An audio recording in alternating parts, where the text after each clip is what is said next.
ইরানের বিভিন্ন স্থাপনায় হামলা চালিয়ে যাচ্ছে যুক্তরাষ্ট্র ইসরায়েল। মধ্যপ্রাচ্যের দিকে রওনা করেছে আরেকটি রণতরী। 3 দেশে মার্কিন রাডার ধ্বংসের দাবি তেহরানের।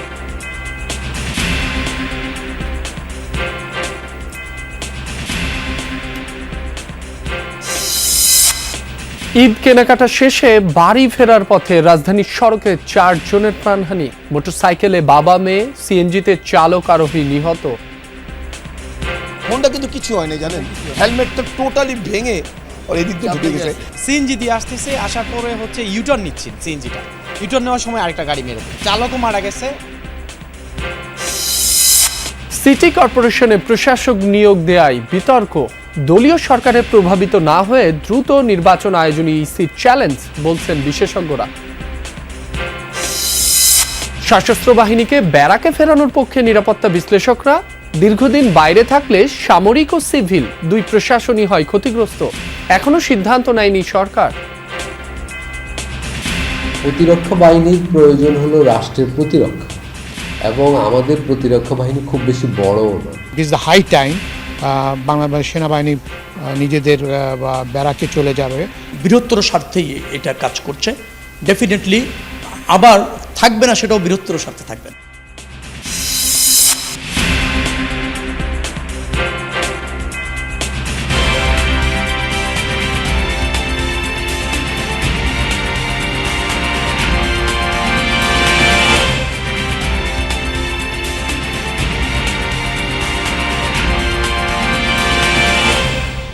যমুনা নিউজে আমন্ত্রণ। আপনাদের সঙ্গে আছি মাসুম রাব্বি। এতক্ষণ শিরোনাম দেখছিলেন। প্রতি ঘন্টায় যুক্তরাষ্ট্র ইসরায়েলের যৌথ হামলার শিকার হচ্ছে ইরান।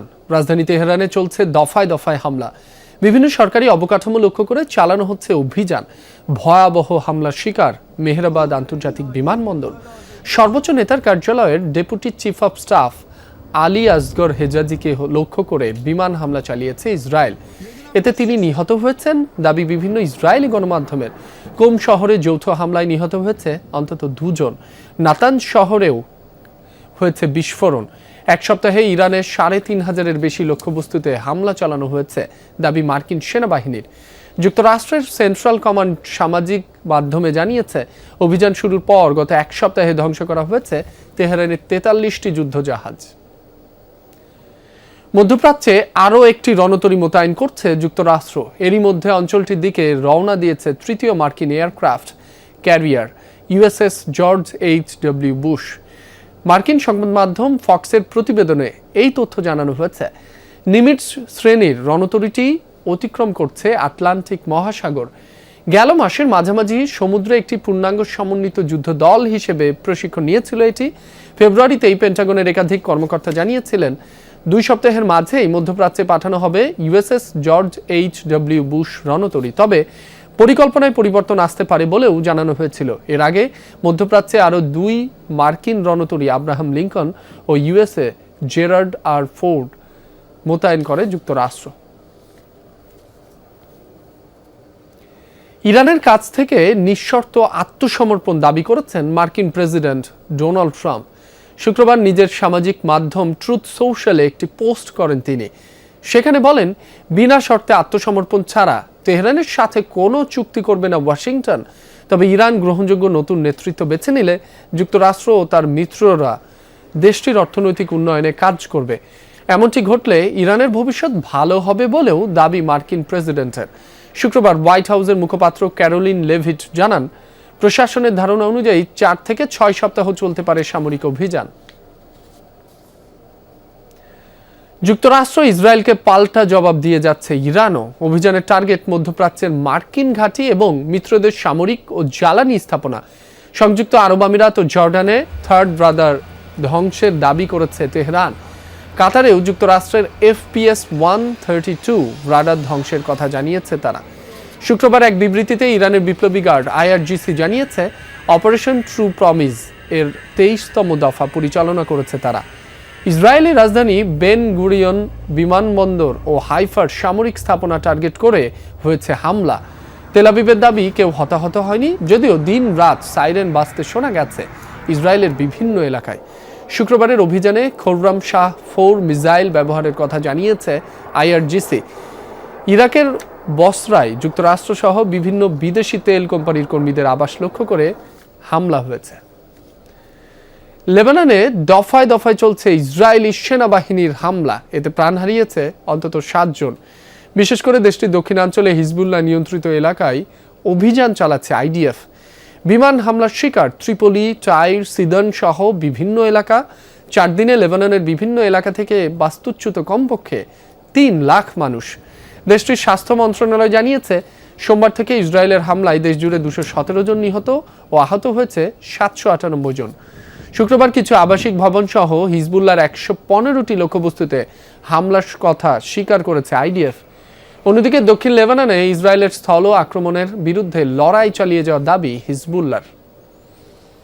ত্রয়োদশ জাতীয় সংসদের প্রথম অধিবেশন সামনে রেখে বিএনপি দলীয় সংসদ সদস্যদের জন্য প্রশিক্ষণ কর্মশালার দ্বিতীয় দিন চলছে। গুলশানের চেয়ারম্যানের দলীয় কার্যালয়ে সকাল 10টায় শুরু হয় এই কর্মশালা। সকালের পর্বে ঢাকা জেলা, ময়মনসিংহ, ফরিদপুর ও ঢাকা বিভাগের সংসদ সদস্যরা অংশ নিয়েছেন। বিকালের পর্বে সিলেট, কুমিল্লা ও চট্টগ্রাম বিভাগের এমপিরা অংশ নেবেন। জানা গেছে কর্মশালায় সংসদের কার্যপ্রণালী, আচরণবিধি, বিল প্রণয়ন ও পর্যালোচনা, বাজেট সংক্রান্ত নথি বিশ্লেষণ ও সংসদীয় কমিটিগুলোর কার্যক্রম সহ বিভিন্ন বিষয়ে প্রয়োজনীয় বিধিবিধান নবনির্বাচিত সংসদ সদস্যদের সামনে উপস্থাপন করা হচ্ছে। অভিজ্ঞ এমপিরা তাদের অভিজ্ঞতা নতুনদের কাছে তুলে ধরছেন। কর্মশালায় সংসদ কার্যকর করতে সংসদ সদস্য ও মন্ত্রিসভার সদস্যদের দায়িত্ব ও ভূমিকা সম্পর্কে তুলে ধরবেন সংসদ বিশেষজ্ঞ, শিক্ষাবিদ ও প্রবীণ সংসদ সদস্যরা। এ বিষয়ে আরো জানাতে বিএনপি চেয়ারম্যানের গুলশান কার্যালয় থেকে যুক্ত হচ্ছেন সহকর্মী আল আমিন হক অহন। অহন, দ্বিতীয় দিনের প্রশিক্ষণ কর্মসূচিতে কি কি বিষয়ে আলোচনা চলছে, বিস্তারিত জানাবেন। সাধারণত নতুন সংসদ সদস্যরা সেই আচরণবিধি কিংবা সংসদে পয়েন্ট অফ অর্ডারে কীভাবে কথা বলতে হয় অথবা রাষ্ট্রপতির ভাষণ নিয়ে যে আলোচনাগুলো হয়ে থাকে সেইগুলো কীভাবে করবেন সেই বিষয়গুলো নিয়ে আলোচনা চলছে এবং সকাল 10:30টায় সেটি শুরু হয়েছে। আধা ঘন্টা শেষ হয়ে গেল। 2টি পর্বে আজকের বিষয়গুলো ভাগ করা হয়েছে। বিকেলের পর্বটি শুরু হবে বিকেল 2:30টায় এবং তার আগেই যে আজ সকালে ঢাকা, ফরিদপুর, ময়মনসিংহ অঞ্চলের যেসব সংসদ সদস্য আছেন তারা ইতিমধ্যেই ভেতরে প্রবেশ করেছে। আমরা দেখেছি মহাসচিব মির্জা ফখরুল ইসলাম আলমগীর সহ অন্যান্য দলীয় যে নেতাকর্মীরা রয়েছেন সিনিয়র পর্যায়ের তারাও কিন্তু এসেছেন এবং গতকাল মন্ত্রী, প্রতিমন্ত্রী পর্যায়ের যে বৈঠক কিংবা যে প্রশিক্ষণ কর্মশালাটি সেটিও শেষ হয়ে যায় এবং আমি একেবারেই সামনে রয়েছি এবং ভেতরে গণমাধ্যম কর্মী সহ অন্যান্য শুধুমাত্র সংসদ সদস্য কিংবা এই প্রশিক্ষণে যারা নিয়োজিত তাদের ব্যতীত অন্য কাউকেই ভেতরে সাধারণত ঢুকতে দেওয়া হচ্ছে না। আপনি জেনে থাকবেন গতকাল প্রশিক্ষণ হয়েছে এবং সেই আলোকে আজও হচ্ছে। বিকালের পর্বে রয়েছে সিলেট, কুমিল্লা এবং চট্টগ্রাম বিভাগীয় অঞ্চলের যেসব সংসদ সদস্য রয়েছেন তাদের প্রশিক্ষণ কর্মশালা। এই প্রশিক্ষণ কর্মশালার মধ্য দিয়ে নিশ্চয়ই আগামী 12ই মার্চ যে সংসদ বসতে যাচ্ছে সেই সংসদ নিশ্চয়ই প্রাণবন্ত হবে এবং একই সঙ্গে জনগণের যেসব আশা আকাঙ্ক্ষা রয়েছে সেইগুলো নিশ্চয়ই এই সংসদ সদস্যরা তুলে ধরবেন। 209 জন সংসদ সদস্যের মধ্যে 146 জন এই নতুন, নিশ্চয়ই তাদের অনেক কিছুই জানার আছে। সেই জানার পরিধি বাড়িয়ে জনগণের জন্য নিশ্চয়ই তারা কাজ করবেন। রাব্বি, অহন, আপনাকে ধন্যবাদ। দেশের বিভিন্ন জেলায় পেট্রোল পাম্প ও ডিপোতে আজও রয়েছে ক্রেতাদের ভিড়। যানভিত্তিক কোটা মেনেই দেয়া হচ্ছে জ্বালানি তেল। যুক্তরাষ্ট্র ইসরায়েলের সাথে ইরানের চলমান যুদ্ধের কারণে জ্বালানি তেল সংকটের সংখ্যায় পাম্পে ভিড় করছেন ক্রেতারা। সকাল থেকেই প্রতিটি পাম্পে যানবাহনের দীর্ঘ সারি। ক্রেতারা বলছেন ব্যবসায়ীরা এক কৃত্রিম সংকট তৈরি করতে পারে সেই আশঙ্কায় আগে ভাগেই প্রয়োজন মতো পেট্রোল, অকটেন সংগ্রহে রাখছেন। তবে কোথাও কোথাও তেল শেষ হয়ে যাওয়ায় সাময়িকভাবে পাম্প বন্ধ রাখা হয়েছে। সংশ্লিষ্টরা বলছেন অতিরিক্ত চাহিদার জন্য চাপ সৃষ্টি হয়েছে, তবে এখনো কোনো সংকট নেই। যেটুক আমাদের থেকে ছিল তার থেকে বেশি নিয়ে গেছে মানুষের, আমাদের তেল শেষ করে ফেলছে। আর শুক্র শনি 2 দিন বন্ধ থাকে না মেঘনা, তেল দিলে আমরা পাবো, আমরা সেল দিব। যেটা আনতে বিক্রি, আজকে তো ডিপো বন্ধ, তো যতক্ষণ আসা ততক্ষণ আমরা বিক্রি করবো। সবাইকে 300 টাকা করে দিচ্ছে এবং গতকাল অনেকে দিচ্ছে বেশি দিয়ে ফেলছে আর কি, যার কারণে আজকে আসলে একটু শর্ট হয়ে গেছে। 300 টাকার তেলে দেখা গেছে আমার হাফ বেলা চালাইতে পারবো, আবার দেখা গেছে আমাকে হাফ বেলা পরে আবার কাজ বন্ধ করে তেল নিতে হবে। আবার 50 লিটারের মতো তেল লাগে, এখন আমরা পাচ্ছি 10 লিটার করে, অনেক কষ্ট হয়ে যাচ্ছে। তেলের পাম্পের আরো খবর জানবো। চট্টগ্রাম থেকে যুক্ত হচ্ছেন সহকর্মী আল আমিন শিকদার। আল আমিন, ক্রেতাদের এই অতিরিক্ত চাপ কিভাবে সামাল দিচ্ছেন পাম্প মালিকরা? চাহিদা অনুযায়ী তেল হয়তো পাচ্ছেন না, ক্রেতারা, সে বিষয়ে তারা কি বলছেন?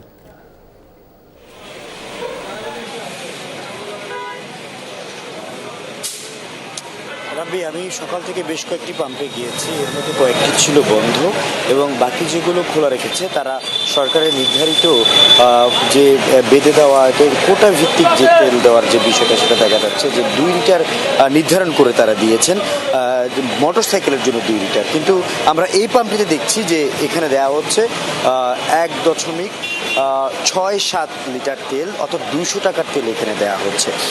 কিন্তু এর আগে যে পাম্পটিতে আমরা গিয়েছিলাম সেটাতে 300 টাকার তেল দেওয়া হচ্ছিল। অর্থাৎ এই পাম্পটির ক্ষেত্রে চিত্রটা ভিন্ন হওয়ার কারণ হচ্ছে এখানে একটু চাপটা বেশি।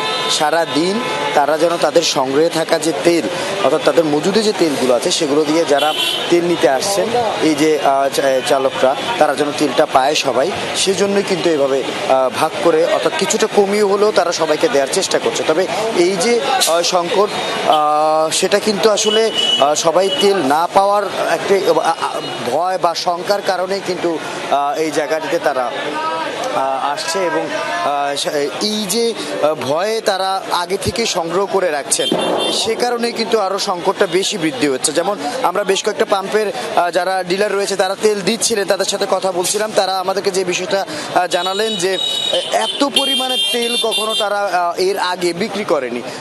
যখনই মোটরসাইকেলগুলো আসছে একসাথে বেশি নেওয়ার চেষ্টা করছে, তার কারণে হচ্ছে তারা 2 লিটারেরও বেশি চাচ্ছে। এভাবে করে প্রতিটি পাম্প থেকেই তারা তেল সংগ্রহ করছে। এই যে একটি ভয় তেল শেষ হয়ে যাবে, এর কারণেই কিন্তু আরো বেশি তেলের যে সংকট সেটা সৃষ্টি হয়েছে, যার কারণে বেশ কয়েকটি পাম্প বন্ধ আছে। রাব্বি, আলামিন, আপনাকে ধন্যবাদ। সিটি কর্পোরেশন নির্বাচন নিয়ে এই মুহূর্তে কোনো চ্যালেঞ্জ দেখছে না ইসি। শিগগিরই কমিশন সভায় নির্ধারিত হবে কর্মপরিকল্পনা। তবে সরকার সিটি কর্পোরেশনে নতুন করে প্রশাসক নিয়োগ দেয়ায় জটিলতার পাশাপাশি বিতর্ক তৈরি হয়েছে। বিশেষজ্ঞরা বলছেন, দলীয় সরকারে প্রভাবিত না হয়ে নির্বাচন আয়োজনই হবে ইসির চ্যালেঞ্জ। সেই সাথে সিটি কর্পোরেশনের প্রশাসক নিয়োগের বদলে দ্রুত নির্বাচন আয়োজন করা উচিত মনে করছেন তারা। ত্রয়োদশ সংসদ নির্বাচনের পর স্থানীয় সরকার নির্বাচন নিয়ে আলোচনা শুরু হয়েছে। মেয়াদ উত্তীর্ণ ঢাকা উত্তর ও দক্ষিণ এবং চট্টগ্রাম সিটি কর্পোরেশন নির্বাচন আয়োজনের মধ্য দিয়ে স্থানীয় সরকারের নির্বাচন কার্যক্রম শুরু করতে চাইছে ইসি। আইন অনুযায়ী মেয়াদ শেষ হওয়ার পূর্ববর্তী 180 দিনের মধ্যে সিটি কর্পোরেশন নির্বাচন দেওয়ার বাধ্যবাধকতা আছে। সেই অনুযায়ী ঢাকার 2 সিটির মেয়াদ পূর্ণ হয়েছে গত বছর, আর চট্টগ্রামে শেষ হয়েছে এবছর 22 ফেব্রুয়ারি। কমিশন বলছে, সিটি কর্পোরেশন নির্বাচন নিয়ে চ্যালেঞ্জ না থাকলেও এসব নির্বাচন আয়োজন নিয়ে সভায় বসবে কমিশন। আগে আমরা একটা ওয়ার্ক প্ল্যান করব, ওয়ার্ক প্ল্যান করার পরে কি বলে যে আমরা চ্যালেঞ্জ অ্যাসেস করব। এই মুহূর্তে তো আমাদের কোনো চ্যালেঞ্জ আমরা দেখতেছি না। কমিশন বসবে, আমাদের নির্বাচনী কর্মপরিকল্পনা প্রণয়ন করবে, 1 by 1 ইনশাআল্লাহ ইলেকশনগুলো হবে। সুশাসনের জন্য নাগরিক সুজন সম্পাদক বদিউল আলম মজুমদার বলেন, গণতান্ত্রিক প্রতিনিধি দিয়ে স্থানীয় সরকার গঠন করা অপরিহার্য। দ্রুততার সাথে এগুলোতে নির্বাচন করাটা গুরুত্বপূর্ণ। ওটাই সাংবিধানিক ম্যান্ডেট, ওটাই আইনি বাধ্যবাধকতা। দলীয় সরকারের অধীনে যে নির্বাচনকে প্রভাবিত করার সম্ভাবনা থেকে যায়, তাই আমাদের এটা নির্বাচন কমিশনের জন্য বড় চ্যালেঞ্জ। আমার মনে হয় সিটি কর্পোরেশনগুলোর আইন মোটামুটি গ্রহণযোগ্য। সিটি কর্পোরেশনের এই আইনগুলো দিয়ে নির্বাচন করা সম্ভবপর হতো এবং এতে সমস্যা হতো না। রাষ্ট্রবিজ্ঞানের শিক্ষক অধ্যাপক ফরিদউদ্দিন আহমেদও গুরুত্ব দেন স্থানীয় সরকারের নির্বাচিত প্রতিনিধিদের ওপর। প্রশাসক নিয়োগের পরিবর্তে যদি যে অবস্থা ছিল, যারা ছিলেন তারা থাকা অবস্থায় যদি ভোট হতো, তাহলে আমার কাছে মনে হয় এটা আরও ভালো হতো এবং রাজনৈতিক দলগুলোর মধ্যে গ্রহণযোগ্যতা বেশি পেত। নির্বাচিত প্রতিনিধি সে তো 5 বছরের জন্য নির্বাচিত হচ্ছেন বা 4 বছরের জন্য নির্বাচিত হচ্ছেন। সবাই কিন্তু তার উপরে ভরসা করে দীর্ঘমেয়াদের পরিকল্পনা এবং স্বল্পমেয়াদী পরিকল্পনা নিয়ে কাজ করতে আগ্রহী হবে এবং তারা মনোনিবেশ করতে পারবেন। কিন্তু যদি প্রশাসক থাকেন, সে তো আসলে সাময়িক সময়ের জন্য, সুতরাং সেই সময়ে আসলে একটা সুন্দরভাবে সংগঠিতভাবে কাজ করা কিছুটা হলেও আমার কাছে মনে হয় যে বাধাগ্রস্ত হবে। দায়িত্ব নেওয়ার পর প্রথম কর্মদিবসেই দ্রুত নির্বাচনের কথা বলেছিলেন স্থানীয় সরকার মন্ত্রী মির্জা ফখরুল ইসলাম আলমগীর। এর 1 সপ্তাহের মাথায় প্রশাসক নিয়োগ দেয় সরকার। সঠিক সময়ে এই নির্বাচনগুলো দেওয়ার ব্যবস্থা আমরা করবো, তবে নিঃসন্দেহে এই নির্বাচনকে প্রাধান্য দেওয়া হবে। তানভীর মৌসুম, যমুনা নিউজ, ঢাকা। নিজেদের দক্ষতা বৃদ্ধি ও সিভিল প্রশাসনের সক্ষমতার স্বার্থে সশস্ত্র বাহিনীর স্ব ইউনিটে ফিরে যাওয়া উচিত বলে মনে করেন নিরাপত্তা বিশ্লেষকরা। বলছেন, সশস্ত্র বাহিনী দীর্ঘদিন ব্যারাকের বাইরে থাকলে সামরিক ও সিভিল উভয় প্রশাসন একই সঙ্গে ক্ষতিগ্রস্ত হওয়ার আশঙ্কা তৈরি হয়। তবে এখনও এ বিষয়ে চূড়ান্ত সিদ্ধান্ত নেয়নি সরকার। রিয়াজ রায়হানের রিপোর্ট। উত্তাল জুলাই 2024। একদিকে ছাত্র জনতা, অপরদিকে তৎকালীন সরকার ও আইনশৃঙ্খলা বাহিনী। রক্তক্ষয়ী এমন সংঘাতের দিনে ইনেট টু সিভিল পাওয়ার বা সাংবিধানিক ক্ষমতা বলে সশস্ত্র বাহিনী মোতায়েন করে সরকার। রুটিন করে প্রায় 30,000 সদস্য দায়িত্ব পালন করে সারা দেশে। ছাত্র জনতার গণ অভ্যুত্থানের পর ভেঙে পড়া আইনশৃঙ্খলা পরিস্থিতি পুরোটাই সামাল দেয় সশস্ত্র বাহিনী। অন্তর্বর্তী সরকারের প্রায় 1.5 বছরের মাথায় অনুষ্ঠিত ত্রয়োদশ জাতীয় সংসদ নির্বাচন কোনো ধরনের প্রাণহানি ছাড়াই অনুষ্ঠিত হয়, যাতে সবচেয়ে বড় ভূমিকা ছিল সশস্ত্র বাহিনীর।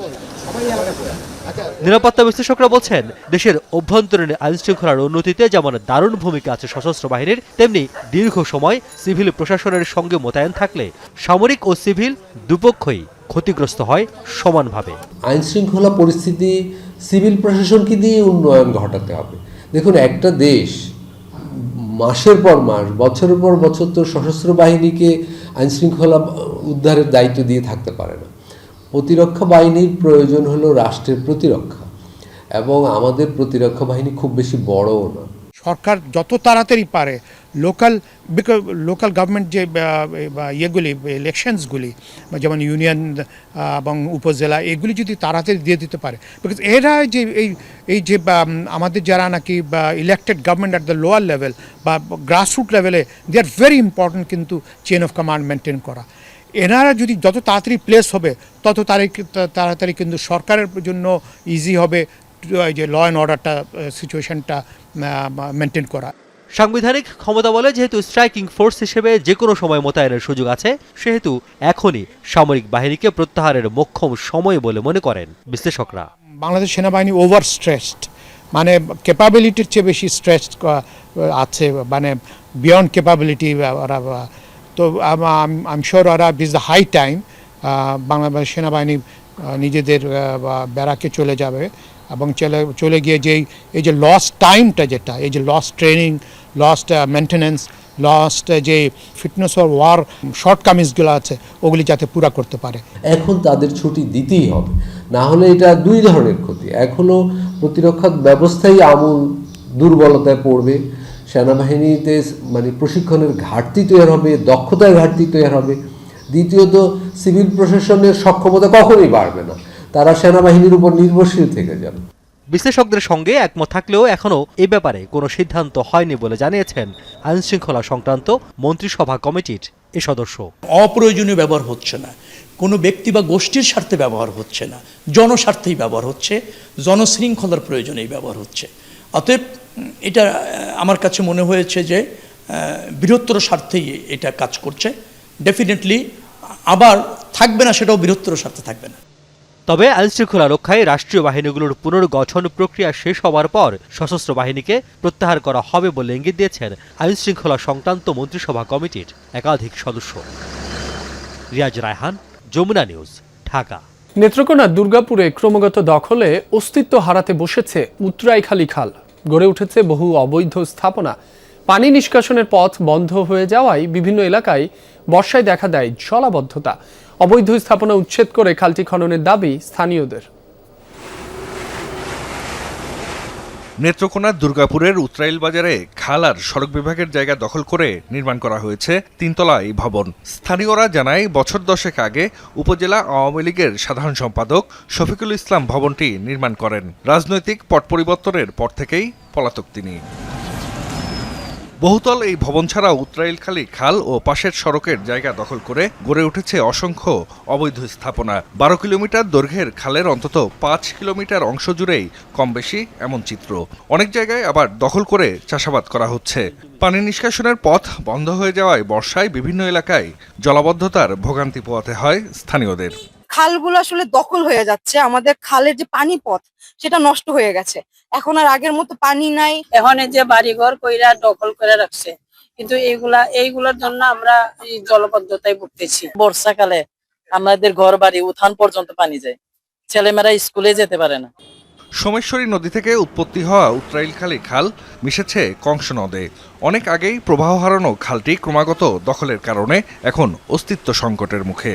জারিয়া থেকে বিরিশিরি পর্যন্ত চমৎকার একটা খাল ছিল সেই ব্রিটিশ আমল থেকে। অবৈধভাবে এই সরকারি জমি যে খালটির উপরে স্থাপনা করে এই চমৎকার জায়গাটিকে নষ্ট করে দিয়েছে। অত্যন্ত প্রয়োজন ছিল এটা হলো খাল খনন করার, যাতে পানি সরাসরি যাতে দক্ষিণে যেতে পারে। উপজেলা প্রশাসন ও সড়ক বিভাগ জানিয়েছে সরকারি নির্দেশনা পেলে অবৈধ স্থাপনা উচ্ছেদ করা হবে। এরই মধ্যে বিভিন্ন স্থানে অবৈধ স্থাপনাগুলো চিহ্নিত করার কাজও চলছে। অবৈধ স্থাপনা আছে, অতি শীঘ্রই আমাদের মাননীয় ভূমি পরিচালনা আছে তার নেতৃত্ব এবং তার দিক নির্দেশনায় আমরা এই খালগুলো পুনরুদ্ধার করার চেষ্টা করব। এটা আমরা ইতিপূর্বে বিভিন্ন স্থাপনা যেগুলো আমাদের এতে পড়েছে সেগুলো চিহ্নিত করেছি। আমরা আবার সেটাকে হালনাগাদ করে আমরা পরবর্তীতে উচ্ছেদ কার্যক্রম প্রয়োজনীয় ব্যবস্থা গ্রহণ করব।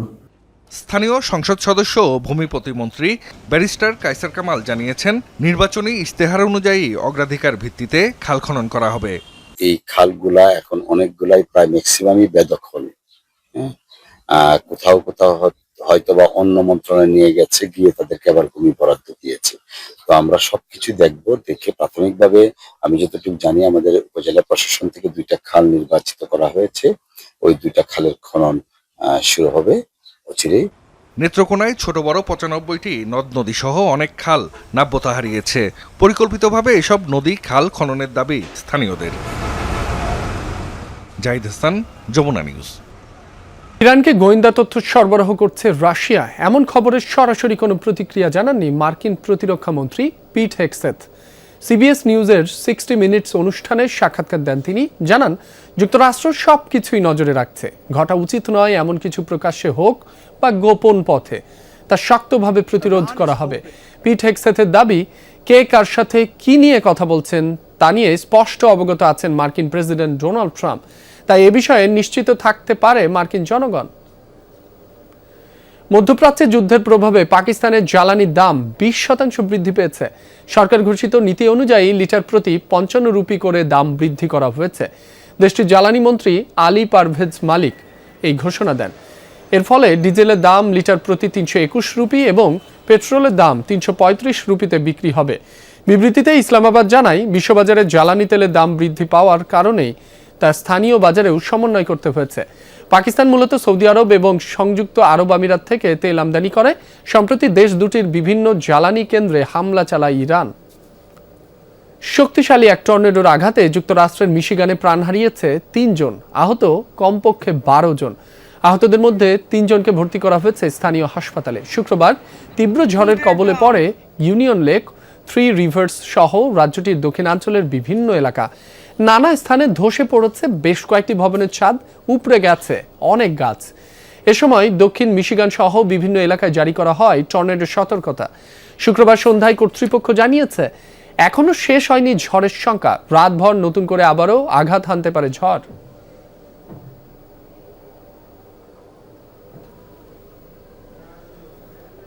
দর্শক, এই ছিল যমুনা নিউজে। এ পর্যায়ে আমরা যাচ্ছি বিজনেস স্টুডিওতে রাবেয়া স্মৃতির কাছে। রাব্বি, অনেক ধন্যবাদ আপনাকে। দর্শক আমন্ত্রণ বিজনেস স্টুডিওতে। শুরুতে শিরোনামগুলো জানিয়ে দেব আপনাদের। আমার লাগবে মনে করেন 2 লিটার তেল, সেখানে অনেকে দিতে গেছে 5 লিটার 10 লিটার, গাড়ি লুট করে নিতে আছে। কারণটা কি? কোনো পাম্পে তেল দিচ্ছে না। এখন কেন দিচ্ছে না, অথচ তেল রিজার্ভ আছে।